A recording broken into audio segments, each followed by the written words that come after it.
Hello? What? Ladies and gentlemen, welcome to episode 3 of The Booking Room. You are looking at MK, and of course, with me for the third time in a row, it's my good friend. Some call him the Dylan. I call him Mentally Dylan. It is Dylan, everybody. Yes, that is me. It's me. It's that D-O-double-G. This is why I don't do the intros, because Are you a New Age Outlaw now? I The am forgotten member of the New Age Outlaws? I wish I was, mate. One of my favourite tag teams of all time, the New Age Outlaws. We probably have more money. Oh man, they were so good. I'll never let anyone shit on the New Age Outlaws, man. Fucking great stuff. Billy Gunn in his prime. Billy Gunn now, bro. Like put the world title on Billy Gunn now. Let's just do that. Oh, I'd be happy if Billy Gunn went to any company and was world champion right now. I would not bat an eyelid. Let's get into NWA. Let's do that with the NWA World Championship. Let's do that. You and I'm all for it. NWA. You and all them 16 people who watch NWA. Brother, I want it to do so well. When they had the reboot with the studio setting, when Eli Drake was there, when like everyone was doing those like 80s promos, they had the intro into the fire. It was so good, and it was different to what everyone else was doing. But now, sorry, Billy Corgan, but you've absolutely fudged it at the minute. So yeah, their biggest fumble was not putting the belt on Eli Drake, mate. That would have been money.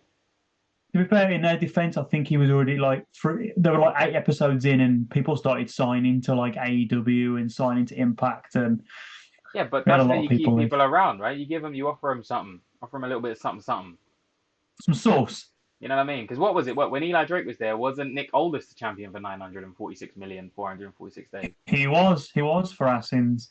Yeah, he was. He was best champion. And now I don't want to bury people on this podcast, but Nick Aldis, not my cup of tea. Big waste of money, in my opinion. I love Nick Aldis. Nick Aldis is everything a professional wrestler should be to me. You're a liar. I'm not. I do like Nick Aldis. Lovely man and lovely wrestler. Lovely man. I've met him a couple of times, and let me tell you, he is an absolute fruit salad. Honestly, he's came across. Yummy.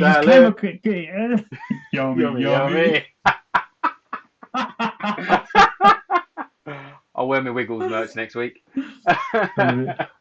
even though your lover's left. I'll never get over that. But you know, I'm sure she's out there somewhere. Hey Emma, sure you're doing well somewhere.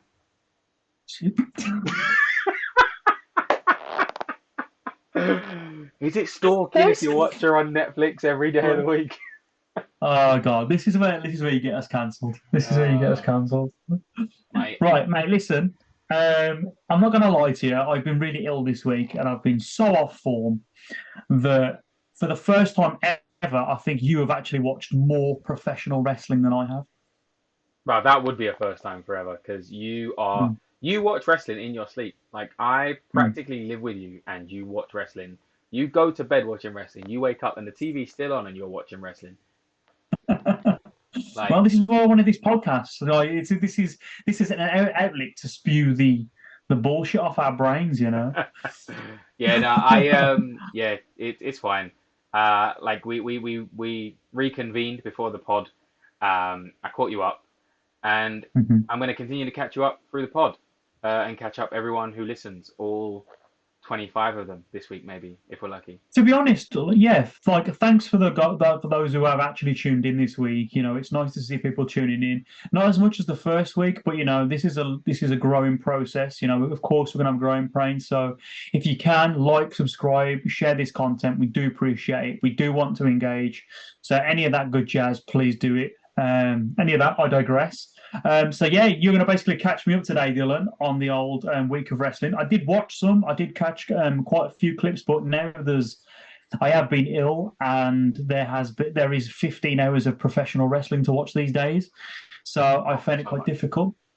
So Dylan, what you got for us first, mate? What's your main point first? What would you like to discuss? Well, we're going to start in order, because I'm a man of order, the Dark Order. No, I'm joking, I'm not. But I'm a man of order, and we'll start Monday Night Raw because it was the first one on Mondays, keeping Mondays free for the old Raw ski. Mm-hmm.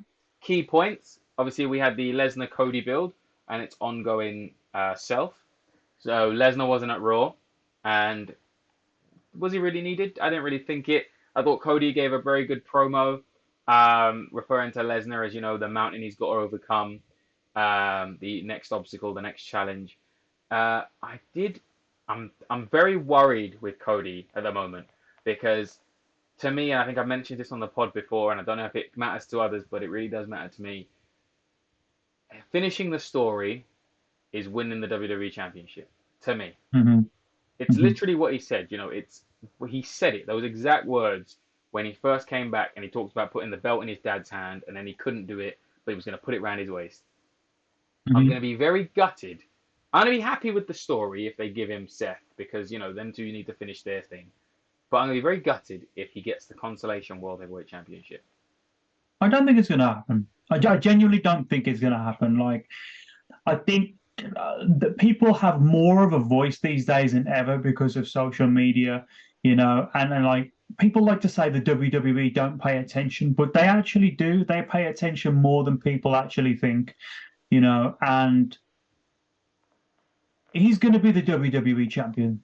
There's no doubt he's going to. They're not going to give him the World Heavyweight Championship. This is going to be the World Heavyweight Championship is going to be a belt that Seth uses to elevate new talent towards that main event level. I don't think Cody's going to go. I feel like they will flirt with the idea. I feel like maybe even they have a title match. I don't think Cody will win the World Heavyweight Championship. I just don't think that's on the cards. Well, to segue nicely into my second point, Seth, Owens, and Zayn, the Judgment Day. So we had a lot of Judgment Day stuff going on Raw. Yeah, I get what you're saying about the Seth being like the workhorse champion and helping build the younger guys, and it was nice to see him go to NXT and have that thing with Braun Breaker and and Did you interact with catch that, by the Carlo Hayes. way? Yeah, Did you see that match? Was it yeah, good? it was all right. Like to me, I'm not really a fan of the new NXT style, so I wasn't really. It was a bit meh, but I think it looks a bit better. I think it's starting to get a little bit of flavour again. maybe I don't know. For me, and I'm a bit marky like that. I'm just a huge fan and mark of the old NXT when it was full of the top indie guys from around the I world. wonder who. Yeah. I wonder who. You know what I mean? When there was a certain je ne sais, there's a certain je ne sais quoi about the old baby. You know what I mean? Now it doesn't really feel like my baby anymore. It feels more like a baby. You know what I mean? But yeah, nah, it was a decent match. Braun Breaker's really coming into his own. I'm really hoping he gets pushed to the main roster soon. I think he could be good on Raw. I think he's a future World Heavyweight Champion. But we just got to see where we go with him. But back to what I was saying. So Seth and the Judgment Day. I don't know. Part of me, so this build is building to Seth and Finn at SummerSlam. I'd love to see Finn redeem himself and beat Seth at SummerSlam. But going back to what I said last week, and because of the tension, and they tried to make it look like the tension was done by the end of Raw, I'd like to see Seth lose that World Heavyweight title to Finn at SummerSlam. Really? And Finn not to be injured this time, but still for Finn to have the shortest title reign of all time again. As much as I love the guy, I want to see Priest cash in that belt on him at SummerSlam. I just think it would be a huge moment. It would be very explosive. I think it would just be great television, really. Finn gets his redemption. It's basically where he won the Universal title against Seth Summerslam. He wins the World Heavyweight title. He's celebrating. He's finally, in his head, going to have a long reign. He's not injured. He's redeemed himself against Rollins. And then Priest fucks him and takes the belt. I have a theory about this storyline, and I want to pitch it to you.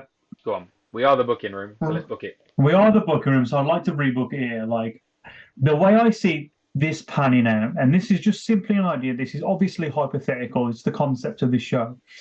Hypothetically, I see, there's a lot of conflict within the Judgment Day.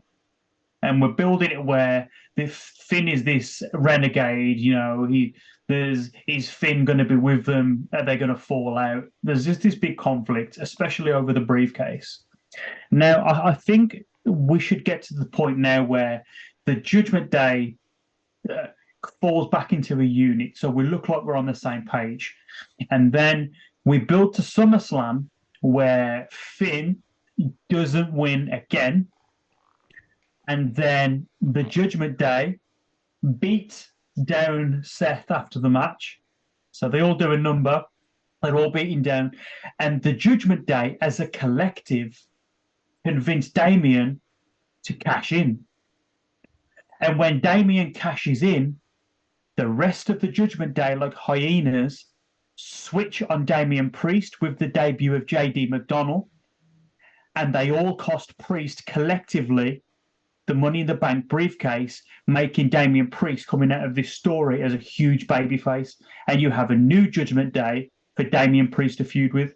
I feel like because of how he's perceived backstage and they want Damian Priest to be the next top talent, I feel like the Judgment Day, Finn would manipulate the rest of them to say, if I couldn't have it, why should he be allowed it? Yeah. And we introduce someone else to the Judgment Day, and then they all, because that's never been done before. A group collectively has not cost someone the briefcase. And I feel what we were saying a couple of weeks ago about how this Money in the Bank is used as a device to create conflict within the Judgment Day. I feel like this, if that was to happen, I feel like then it was worth it, because we've still got that big star in Damian Priest through losing the case. And then we've still got the Judgment Day, who are the more popular there than they've ever been. And then we get that interesting story from there, And then, I feel like that could be a really, really good direction for it to go in. I think you're right there, but I see a sneaky technicality they could throw in and still give Finn the belt. I think what you said is a good angle to go with. I think the Judgment Day turn on Priest when he cashes in the briefcase at SummerSlam. I think JD McDonough is introduced into the Judgment Day as Finn's right-hand guy. But I think if they play it right, and it's technically a rule, and they've used it in the past, they used it in how Hornswoggle won the Cruiserweight Championship, just being in the ring when the bell rings. I think have Priest cash in on Seth, Finn remains in the ring, Damian Priest thinks Finn's not going to do nothing, he thinks he's just there as a backup, thinks he's getting out the ring or whatever, ignores him, goes for the pin, Finn comes down on his back, coup de grace, breaks up the pin, Priest is in shock, and then a little spot goes on, and then you end up with Finn going over. Because, again, they did it with Hornswoggle. He ran in the ring as the bell rang for the Cruiserweight belt, and then he snuck out and he got the pin. I think you could do that technically Finn was in the match, and he could win. No. I love it. If you say take that with Dominic, I'm going to punch you through the screen. No. You do what I said, but do what you said as well. So, they convince him, Dom and Mommy convince Damien to cash in to help him, because they're thinking, let's just get the title into the Judgment Day. Yeah. Right? So we can still they don't all necessarily need to turn on Damien at SummerSlam. But Dom and Mommy can convince him to cash in. So he cashes in, so the Judgment Day the world title comes to the Judgment Day camp. You do that, you have Damien hits go to hit something, and then Seth reverses, gives him a curb stomp. But as he does that, Finn comes down, coup de grace on Seth, 1, 2, 3. Finn Balor pins Seth Rollins. I love it. I love it. Because it's a technicality, and from what I know, I don't know if they've used it again after. Again, if anyone listens or watches or wants to comment on this, maybe they have. But the rules are, when the bell rings, whoever the competitors are in the ring, are the legal. Look at the hoist of the century when Seth Rollins cashed in. It turns into a triple threat match. So that's different technicality. That was him inserting himself in the match. between two guys because he was cashing in during. I'm talking about Finn's not. But I'm talking about. that's what I'm saying. So you do it. So you're saying do it the other way. You're saying Finn and Seth's match never ended. Damien cashes in, adds himself to the match. Yes, because Dom and Mommy are like, Finn's gonna lose. You need to cash in. Like, get in the match now, so the title comes to the Judgment Day. Ladies and gentlemen, this turns into a triple threat match. Damien goes in, goes for his finish. Seth reverses, gives him a curb stomp. As he gives him a curb stomp, Finn's come off. Coup de grace, 1, 2, 3. The Judgment Day steal the belt, but Finn's got it. And then the conflict between Finn and our argument. I like it, but I don't think it's got the sneakiness to cause an argument between the Judgment Day. Because all that's going to do is it's going to have Damien being like, you guys made me cash in, but then the match never ended and Finn got the win and all I did was help Finn. That's kind of a good thing. All he did was help Finn win the belt. No, it's not. I think the way I said it, though, is more sneaky. That Finn loses, they beat up Finn, Damien cashes in and starts a new match. Finn snuck in and was in the ring during and steals it from Damien, and then it could be used to house Damien. It is legal. Bro, it's how Hornswoggle won the belt. It's how that's got nothing to do with it. That's got nothing. No. That's completely wrong. When Hornswoggle was inserted into the match, it was a cruiserweight open scramble. So if you were under the weight, if you were under the weight limit, you could enter the match. That was the only technicality. This needs to be a certified, sanctioned WWE Championship match. That's why you can cash in, and it turns into a triple threat match because a sanctioned match is still going ahead. Yeah, I don't like that though because it's not sneaky enough. It's not really. I don't feel like because to go by what you just said, giving it to the Judgment Day camp, I feel like it just goes towards that. I feel like it's just saying, well, Finn won. Go back to Money in the Bank. Why was Finn pissed at Damien? For getting involved and putting him off. And he's done it again, but this time Finn's won the belt, but that's okay. So Damien's character now is going to be, you were pissed at me, but you've done it to me worse and stole the World Championship, and I'm supposed to be okay with that. Yeah, but again, he hasn't stole the World Championship because, like you've said, Damien's interjected himself in Finn's match.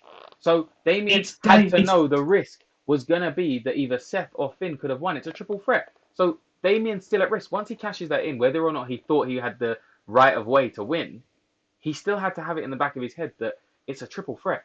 I could get knocked out the ring and one or the other could pin each other and I could still lose. So he can't go to Finn and say, oh, you robbed me because you pinned Seth. But they did it off. But they were peer pressured. He was peer pressured by the other members of the Judgment Day to cash in. And heels make mistakes. I don't know. You need that banana peel. You do. I'm gonna call it there because we are we've spent a very lot of time on the Judgment Day segment and we still got a whole week's worth of wrestling to get through. But we'll see how SummerSlam plays out and we'll see how the build goes. I'm very excited. We'll talk about it next week. All right. Up next for Raw, one of the next big things: Drew McIntyre and Riddle versus Imperium, Ludwig Kaiser and Giovanni Vinci. That's just going to be a good match at SummerSlam. Let's be fair. I think Gunther versus Drew is going to be a solid banger, 100%. Oh yeah. Yeah, that's one of my favourite matches of the year, that triple threat IC title match at Mania. Mate, it's going to be big meaty men slapping meat. That's what that match is going to be. Big bad meat. Slapping meat. That's what it's going to be. But I did like the weird tension at the end of the match. I know we've had it in the past with Imperium. Gunther getting very bullyish and playing mind games with his own sort of stable mates as they lose matches. So I did like that they were all kind of putting down Giovanni Vinci for taking the fall. But yeah, all in all, as a recap, Raw was decent. Weren't the best Raw. It weren't outstanding. It weren't the greatest Raw of the week. It weren't the greatest episode of wrestling of the week. But it was a decent show, and it was worth the watch. That was all right. I enjoyed it. I'm not going to sit here and complain about it, because it is what it is. But I am interested. They have done a good job at advancing this Judgment Day thing, and I look forward to talking about it more next week, to be honest. Here we go, another half hour fucking Judgment Day. Here we go. Judgment Day, here we go.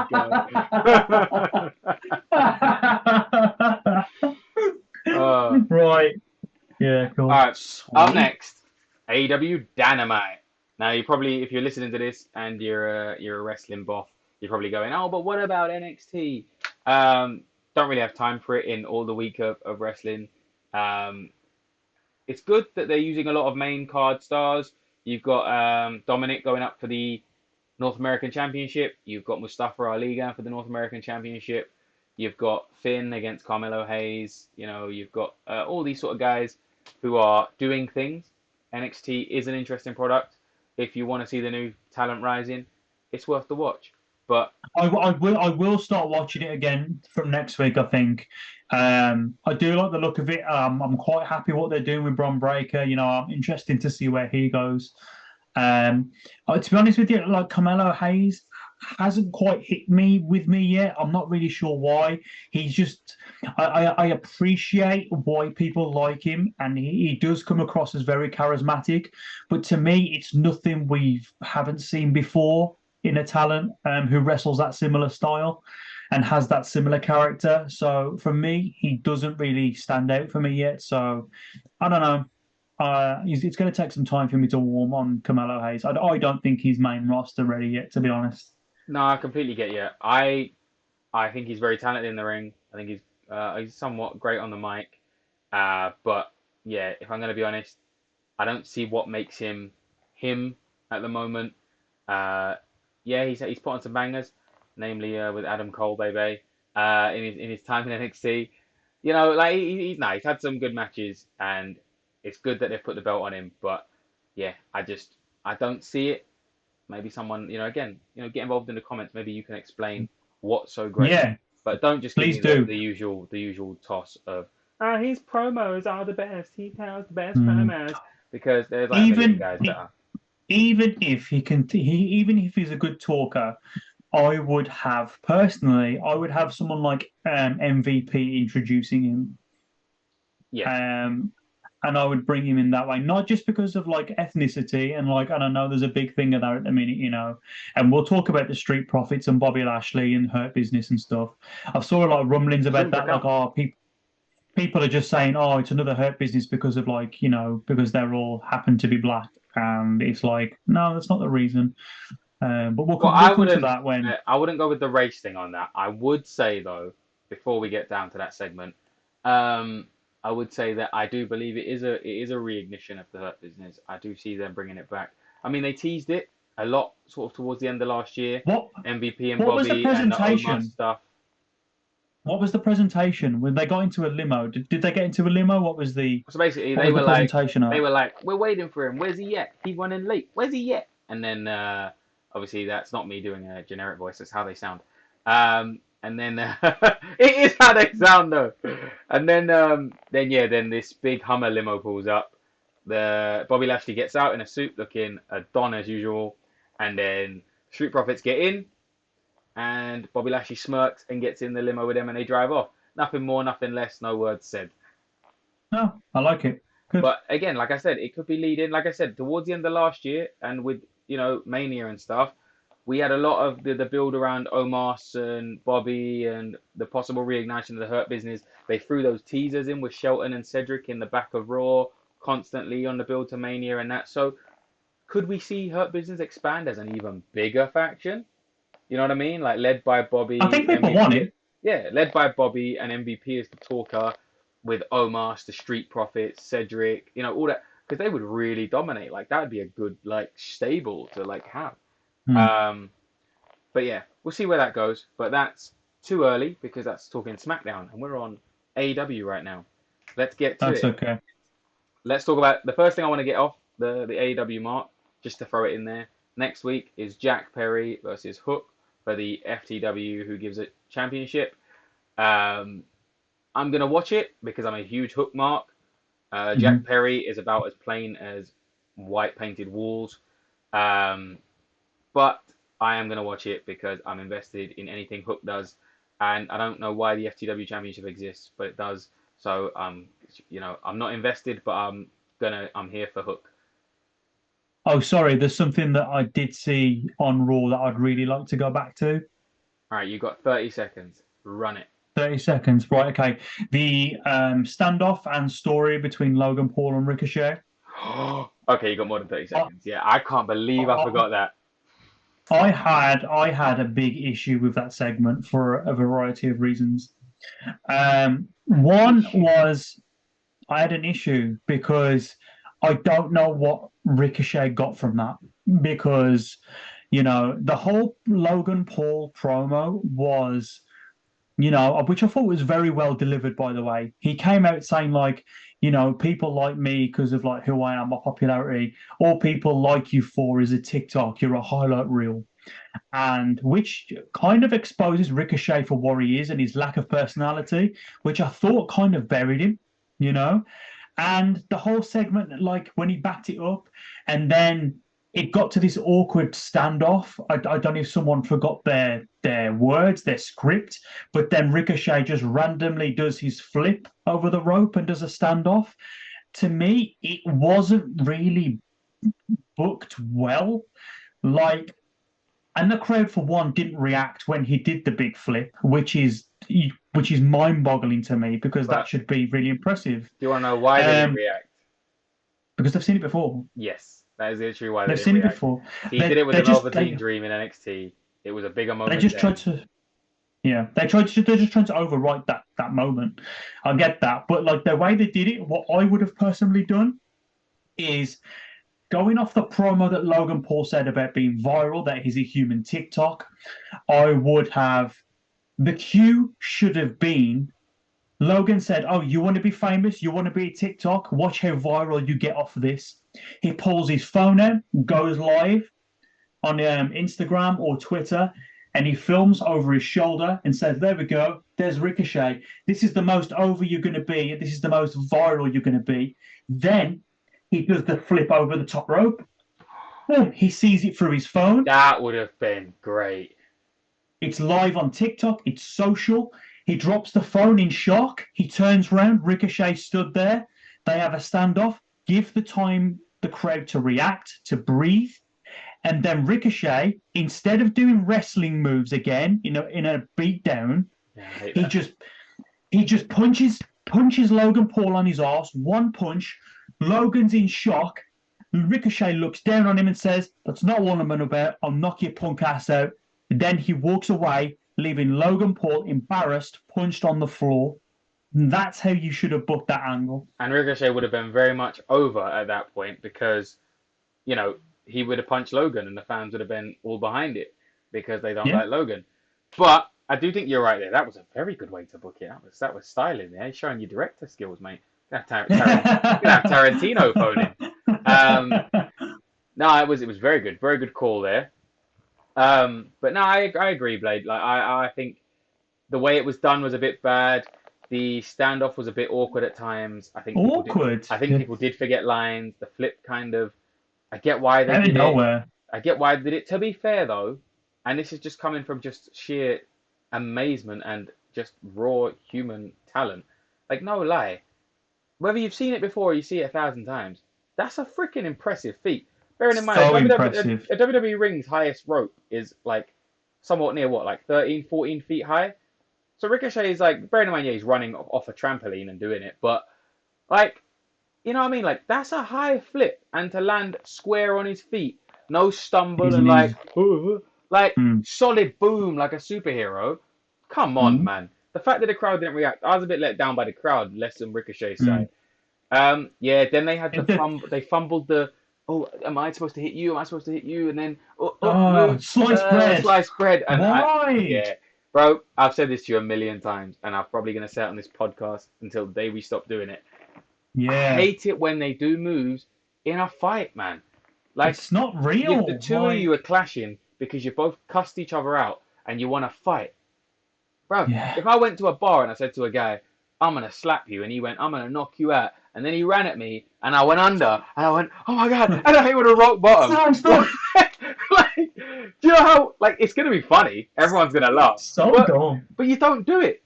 You know what I mean? don't do it. It should have been Logan hits him, or he hits Logan, or a bit of a schmoz. You know what I mean? It should have been something. Even goes for the lucky shot, duck, one punch. That's it, because that's what happens in a you real got to fight. remember Logan's finish is the punch, so you can't have Ricochet go over too strong with a punch, because then it makes That's Logan's just one punch seem punch. weaker. Yeah, but it makes Logan's punch look weaker, man. But then it makes it look like Ricochet more than he can do more than just flips. Yeah. But at this Uh, current point in time, they're only showing that Ricochet can do flips. I love Ricochet to bits, and if you ever hear this or see this just now, I have nothing but respect and love for you. But yeah, yeah, man. they booked that wrong. And I don't know if Yeah. they're writing his scripts or if they're letting Logan go freehand with these promos. But I think they need to, if in my opinion, either they need better writers if they are scripting it, or they need to start scripting him because his promos He are is. a bit nasty, man. Like the past few with him just sort of being, he talks like he's on his podcast, so he kind of badmouths wrestling. He's like, oh, this is all fake, and you're just some fake guy who botched the spot, and you're like, bruv, man, like, come on. You got to have an era kayfabe in the ring. You want to say what you want on your podcast? That's fine. We all know kayfabe. We all know wrestling's not real. Bloody blur. But don't come into like an event. That's like me going. That's like you watching Transformers in the cinema, and Optimus Prime's like, I'm just CGI. I'm not really causing damage. Like, it wouldn't happen. So don't come to the ring and be like, yo, you're just some guy and you fumbled the spot and you botched it, and like, don't do that, man. That's just bad. They either need to write his promos for him, or if they are written for him, they need better writers who can write more realistic thingies. Like, yeah, it's just for me, my ick with Logan. I love the guy to bits. I'm one of the many marks who cheers for the guy they should be booing, but I have a huge backing for Logan. I think he looks great. I think he's WWE material. I think really, if he were to give up all the other stuff tomorrow and solely be a WWE superstar, he could just shoot to the moon. But it's his mic skills, man. He's a great talker as a human. Like, his podcast is great. But when he's in the ring and he's talking like he's on his podcast, burying the business and he's burying the boys. Like, the way he talk about Ricochet, bruv, I kind of couldn't back Ricochet at that point. He was like, you're just a highlight reel, you're just a TikTok star. And in my head, I'm like, I want to support Ricochet. And I'm like, yeah, he's not wrong, mate. They buried him. They buried him. They buried him. Yeah, they completely buried him. I grew up watching Ricochet on the Indies, and like when I look at Ricochet and like I heard Logan's stuff, I couldn't be like, oh yeah, man, like, but you weren't there when Ricochet. Because in my head, I'm like, oh yeah, you're right. Whenever I think of Ricochet in my head, I just think highlight reel, highlight reel, highlight reel, highlight reel, highlight reel. I don't think, oh, but that amazing promo he did, that amazing story he was involved in. That. Do you think, mate? Do you think that people are actually going to start understanding that people are more engrossed with stories over athleticism and just ring talent? Hello, Bloodline. Yeah, nah. You know what it is? It's a mixture of both, though, man. When you really deep, it's a mixture of both. Bloodline's been great because of story, but people like Ricochet, and Will did it for years. They get over and they do get their start and they get famous and they get where they are in life because of their athletic ability. Because whether they I agree. Or not. But look at Will now. Yeah. Will now is legitimately one of the best wrestlers in the world 100%. because he's authentic. When he speaks, he's believable. When his mannerisms in the ring, he's selling the stuff in between, and the way he paces his matches. I don't think on that level, no one can touch Will Ospreay at the minute. Absolutely no one, especially in New Japan. No one can touch him. I think Will is up there. Will is top guy. Speaking of New Japan, it's G1 season. I'd love to see Will win it. That's my bet. You heard it here first or second. I don't know what you listened to before you listened to this, but but Will's my win to win the G1 this season. I'm fully behind that. Yeah, man. Fully behind that, bro. We're gonna go to a quick break.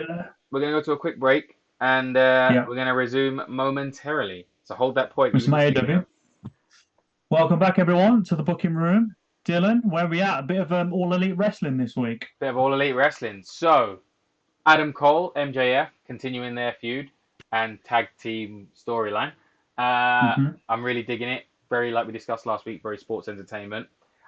Yes. It takes me back to John Cena days when John Cena was WWE champion and he won the tag titles with Batista and Shawn Michaels and The Miz and briefly David Otunga when he joined the Nexus. I like to see the world champion and his little knowledge, mate.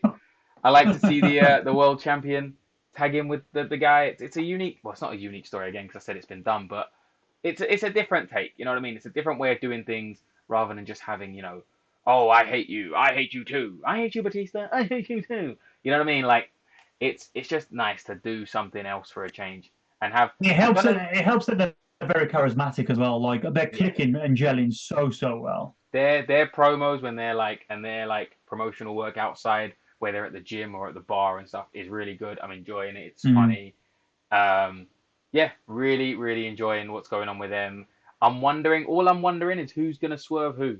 Is MJF gonna turn babyface and Adam Cole gonna turn heel?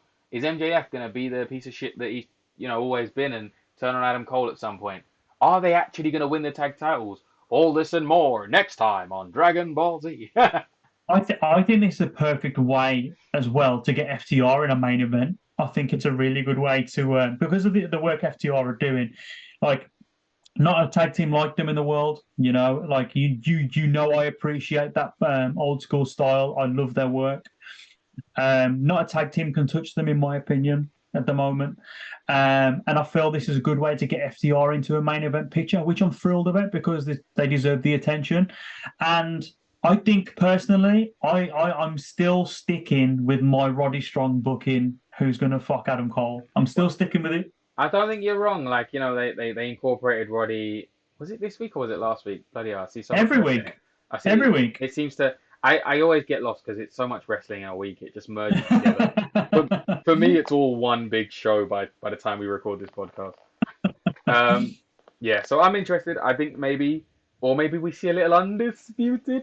Maybe we see some undisputed coming. Kyle's due back. Yeah, be happy. Oh man, I miss Kyle. I miss Kyle. Cool Mm. Kyle. But yeah, so that's happening. On top of that, we had the Don Callis, Chris Jericho, blah, blah, blah. The Don Callis, Chris. I can't say Don Callis' name. The Don Callis, Chris Jericho segment. We had the Don Callis, Chris Jericho segment. I enjoyed what they did with that. Don Callis coming out and showing the footage, with Bad News Allen and talking about their past. I enjoyed the Jake Hager segment backstage where he kind of told Chris, if you're not going to Yeah. give me 100, I'm not going to give you 100. Um, That's really nice touch. so I'm interested to see Jericho's where they go with match. it. Jericho's match, by the way. Come on, bro. Jericho is what is he? 55 now. He can still go. Killing it, bro. Killing it with like these young luchadors. Like, what is happening? My question is though, just where's this Don Callis thing going? Like, is this going to be Very Jericho's confusing. push for another world title run? Is this like what can Don Callis really bring to Chris Jericho? Like, usually you pair the old manager with the young guy because you push him. You pair two old guys together. Like, what are we going to see? Where is it going? It's I'm going to bring. curious. He's there for the heat. We're obviously going to end up in a Chris Jericho babyface direction. There's no way Jericho goes anywhere near the BCC. Absolutely not. I feel like they have to write Jericho off TV. He'll go touring with Fozzy, and then he'll come back full blown Y2J feud with Don Callis. That's the direction I see. But mate, what I did see at the end of Dynamite, which was a bit like, this is so like, I don't like to be overly critical, but like it was so fumbly when when they were the beatdown on Kenny, and then for some reason I thought it was security guards just came from the sides, and it was Moxley in like all black, and I was like, this is John Moxley. Why are we treating John Moxley like he's a heater, like he's just coming out of nowhere? Yeah. Like, if John Moxley's a star, give him his proper, hit his music, have him walk from the other end of the arena to come and fight. And it was funny because it was the way Kenny took him out. It was like two bops and he was down. It was like he was legit like local talent in a security outfit. He took like two bops. This is a guy who's like 3-time world champion. Had a freaking death match after death match. Kenny was like, ugh! And then John Moxley was like, oh, I'm down. I ain't getting back up. Yeah, don't devalue John. Come on, let's not devalue yourself. You're a star. Let's not look better, please. Someone needs to book him just a little bit better. Kota Ibushi is the Golden Lover reveal. What are your thoughts on Kota Ibushi being in Blood and Guts? I'll be 100% honest. I liked it, but Kota Ibushi isn't the one that actually popped me that night in Dynamite. It was the return of my main man and one of my faves of all time, the bastard, Pac. That was for me. When I saw him, because, mate, I ain't joking. Fuck off Don Callis and take a shitter, right? If BCC recruit, if BCC recruit Pac, I think that's elite. That's an elite faction. Bryan, Pac, Moxley, Claudio Castagnoli, Wheeler Yuta. That is an elite faction. And I don't mean an undisputed elite faction. I mean an elite faction. But can we listen, Tony Khan? If you do listen to this for some reason, if you do listen to this, can we just have the Blackpool Combat Club as the sole faction in AEW, please? Thank you, God. Cheers. No, Tony Khan. If you listen to this, we want more factions. That's what we love about AEW. The fact that there's 4.6 million factions. You've somehow hired every wrestler to ever wrestle and put them in a faction. That's what we want to watch. Apparently. Also, what's happened with the Dark Order? Where are the Dark Order? No, but it was great show. I really enjoyed Dynamite. I've been a bit iffy with AEW Dynamite for the past few weeks, for similar reasons like you. I don't know. I don't see a lot of creative direction that side. Sometimes the shows feel a bit flat to me. But matches, it just seems like a lot of matches and a lot of shoddy angles. Like it's not as good as, it's not as strong as like Collision. Collision has had this like new feel. I know it's new, but the presentation's new. It's shot a bit differently. There's a different vibe about Collision, and I feel because it's still another 2-hour show, which I feel is plenty for a professional wrestling show, but like it feels more solid. So if there's someone else doing the format for this show, I'm sure that'll come out in in time. But so I feel like someone else is doing the format for this show. And it's a lot more enjoyable. It seems well paced. Well, nice little segue there. We'll go on to Collision now because I don't really have a lot more to say about Dynamite. I'll be honest. Collision, I said this to you earlier. Collision, it's a 2-hour show, but I felt like it was an hour this week. Like it was really weird, and I don't know if that's you said it's a good thing. I don't know if it's a good or a bad thing. For me, it feels like a good thing because like in my head. Again, like I said, it felt like an hour, and I kind of wanted more, so I was a bit disappointed. And when it ended, I was like, "Oh, is there not more?" Because I thought there was more, but I don't know. I don't know if it was shorter because after that they filmed obviously Battle for the Belts or Battle of the Belt 7 or whatever you want to call it. So I don't know. Was it an hour this week? I'm gonna have to go back and check, but I don't think it was. But yeah, a very good show. Glad Ricky Starks got the rub winning the Owen Hart Foundation tournament. It would have been nice to give it to Punk, in my opinion, because, it just would have been a nice accolade for Punk to have, but he didn't need it. The BCG, Bullet Club Gold, and FTR match was great. Absolute banger. I loved it from bell to bell. I can't wait to watch that. It was good. You haven't watched Collision yet, so I do honestly think you should watch it when you get a moment. Sit down. Great show. But that's I do apologize about that, folks. But this won't be a habit. I have been ill, so I will go away and watch Collision. Maybe I'll even tweet about it. Engage me with there. Let me know what you thought on that. But yeah, like I said, I will go and watch it. Like I said, it was a great show. Worth the watch. If you haven't seen it, go watch it. Yeah, and then just a small tidbit I'll throw on the end of that. I did watch the Battle of the Belts thing, and you made a funny comment about this when you messaged me about it. How useless it is to watch because it's like it's a show to defend all the belts or defend majority of the belts, but no one's ever really going to lose the belts on the show, so it's kind of a waste of time watching. I watched it and no one lost the belts, and it did feel like a waste of time, but there were some good matches on there. It's people who aren't used on TV. Yeah, there are some good matches on there. The one I did enjoy because I do like the way they're going with it in AEW was the Luchasaurus TNT title match. Because I'm liking this whole Christian being the champ but not being the champ angle. So yeah, I was happy to see that.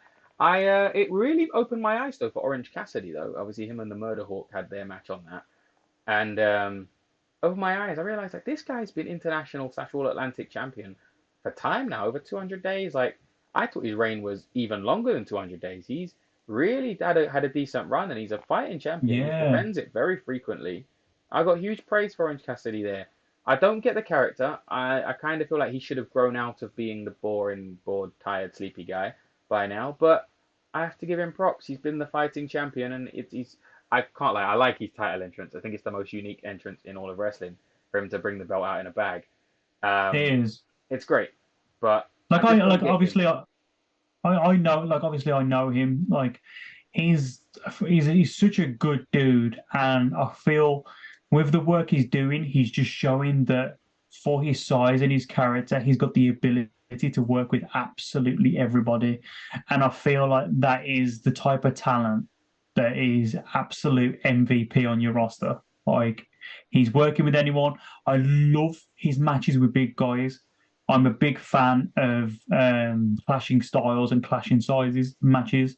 It's the biggest appeal for me in wrestling these days. You know, if people have got different styles and different sizes, I'm more inclined to watch it because it's going to be different. It's going to be unique. Hopefully, you know, majority of the time. Sometimes it can be rotten, but you know, I feel like Orange Cassidy does an immense job. Well, he is just doing an immense job across the board at the moment. So yeah, like fantastic. I'm glad he's warming up on you though, mate. Yeah, he is. He is.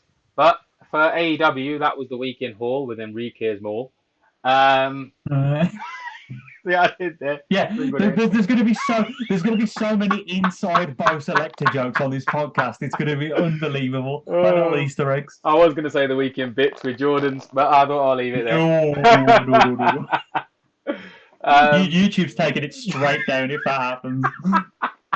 Harry, man, it was the weekend haul with Enriquez Mall. But yeah, nah, that was AEW. And then now, just to sort of polish off the week, going back a day from Collision, but SmackDown on Friday. We obviously already discussed the Bobby Lashley segment earlier. You know, we had the sort of the Jey Uso segment that was really good. You know, him and Solo clashing. I'm hoping we get to hear Solo speak more because he spoke quite a lot in NXT, and he's not the worst talker. He sounds very much like his brothers Jimmy and Jay. I think give him some more mic time. I get why they don't because you know he's an enforcer, he's a body, but still. And we've got to save it as well. We've got to keep that cooking for that.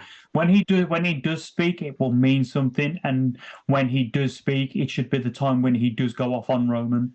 They should save it for that. And I like that Jay got to give Paul Heyman the old super kick. The wise man taking the fall. Well, he's had his issues with the wise man, so it kind of made sense when it happened for it to happen at that point. And outside of that, you know, it was a great segment. It wasn't the best Bloodline segment we've had, but it was a nice little filler while we build to now next week Roman and Jay meeting face to face. We can't have an Academy Award winning performances every week. We can't have Emmy Award winning fucking segments every week. But no, it was decent. Pretty Deadly versus the Brawling Brutes. I enjoyed that match. Yes, boy. You know what I mean? I love boy. Love those guys. Shotzi, the Shotzi segment after the Bailey match. Well, actually, it wasn't after the Bailey's match. It was after Asuka. Was it after? When was it? Because I know because Io was out and Bailey was out for the cash in. They tried to cash in on Asuka versus Bianca, and then that whole thing there was a schmoz and it all fell apart. But I think Shotzi shaving her head. I thought this was gonna happen. I'm pretty sure I mentioned this last week in the podcast. After they cut her hair, I thought she was gonna do something where she shaved her head. I'm very interested to see where the character goes from there now, though. Shotzi with short hair. Wondering what they're going to do with it. Charlotte Flair and Bianca and Asuka's angle. Really curious to see where that goes, but I do feel like it's going to put the belt back on Charlotte at SummerSlam because, you know, they're just keying her up to be her dad. Just want her to be a 90,000 women's champion. I have no problem with Charlotte Flair being the one to break the record. Because let's face it, let's be real for a moment. Charlotte Flair is a once in a lifetime talent. She is. But I'll stop you right there for one sec. I do and I don't have a problem with it on the basis of Cena got so close. I felt it should have been Cena. Because Cena's Mount Rushmore level talent. Charlotte's great, and she'll be a women's Mount Rushmore easily. But I feel like giving it to a Flair because they're a Flair, like, let's just say, like, again, Charlotte, magnificent wrestler, love her to bits. But if Charlotte wasn't Charlotte Flair, do we really think she'd be in the exact same position she's in now? I do. I don't. I don't even think she would have been in WWE. I think she's that good. Nah. I think she's that good. I feel like she would have got hired for her athletic. She came in when the PC were hiring athletes, I feel like she would have got in then. I truly feel. You truly feel if she wasn't a Flair, she would have won 17 world titles in I'm her not saying short 17. career, shorter than Cena, Randy Orton, Edge, Triple H, Undertaker, all guys who had the opportunity to beat it, never beat it. You know, you think Charlotte Flair would have been the one? Well, let's just say her name was like Ashley Tisdale. You think she would have been the one to beat the Ric Flair record if she didn't have the Flair name? You can genuinely I'm not. look at me in the eyes, tell me that's your belief. No. Okay, fair. Like Exactly. I'm not saying but if anyone should beat the Flair record, it should be a daughter, and I feel like that's quite a special moment for the Flair family. No, that is. And again, I agree. But I just don't like the fact that they're doing it because it's a Flair. Because Cena had every opportunity to beat it. He's one away, and I wouldn't have been opposed to him coming back and beating Seth or Roman for one of the two world titles that exist. There's still time, You know what brother. I mean? You know what I There's mean? Like, still time. even if it was just a short run, it was a month to put a guy over. You know what I mean? I would not be opposed to it. Cena's a Mount Rushmore level talent. He's marquee talent. He's up there. There's no reason it can't be Cena. Again, there's no reason it can't be Orton. Orton's only a couple away from it.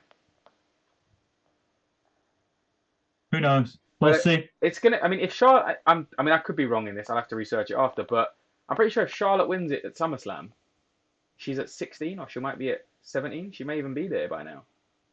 Nah, she'll be at 15. What's she at? 15 or 14? She's at 14 currently. Well, there we go. So she's not far, bruv. And Mm. you know, she's still young. Like, bruv, in 10 years she'll be like 23-time champion, fam. Ain't no one ever beaten Charlotte's world title reigns by the end of her career. But you know, and that's what I'm saying. But I don't think that she would have done it. And again, nothing to her as an athlete. I think she's terrific in ring. I Yeah. love her to bits. But I just don't think she would have been given the push by any company to be a 17-time world champion and break Ric Flair's record if she wasn't Ric Flair's daughter. But she is, so that's redundant. Oh, right. If we're saying that, then everything we ever talk about is redundant because we're not actually booking anything. You Don't shit nutter. on the podcast, mate. Well, you shit on my ideas, I shit on the podcast.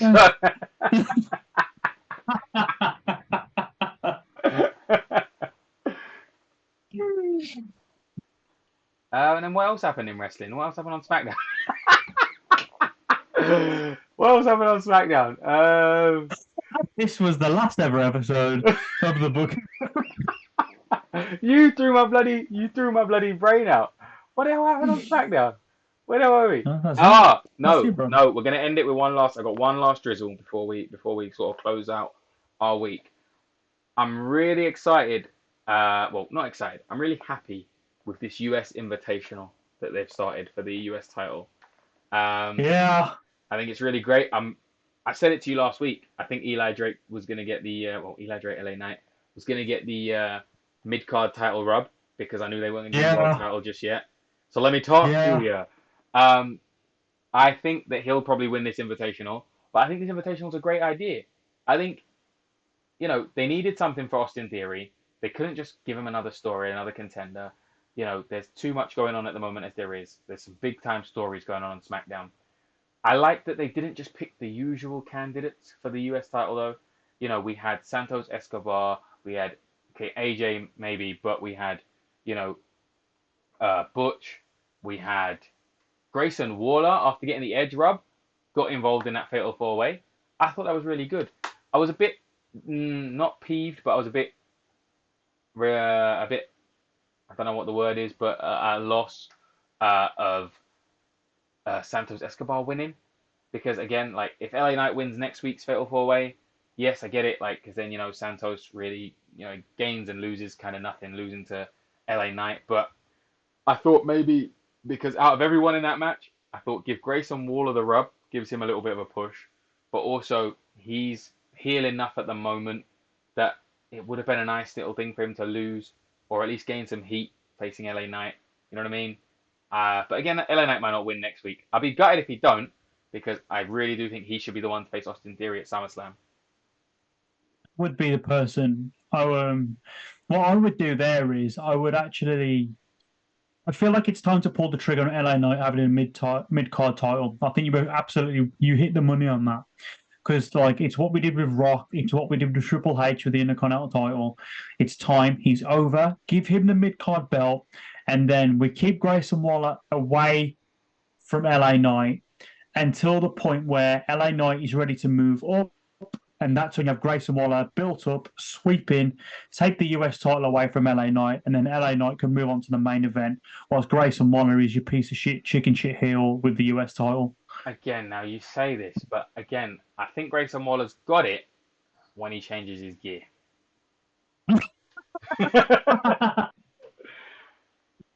With his shit gear, and if he becomes United States champion in that shit gear, the only way he could redeem himself if he wins that US title, because he's wearing that shit boxing gear, is if he, in the US title match, or after he becomes US champion, he dresses like Rocky Balboa.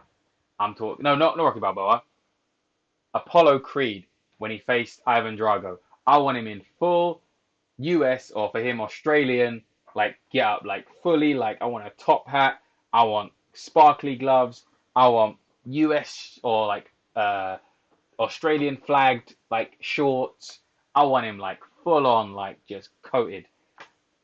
His music's been stuck in my head for like a week. The bum bum ba bum bum ba ba bum bum bum. Do you know what it is? Yeah, his music's so good for like a reality show.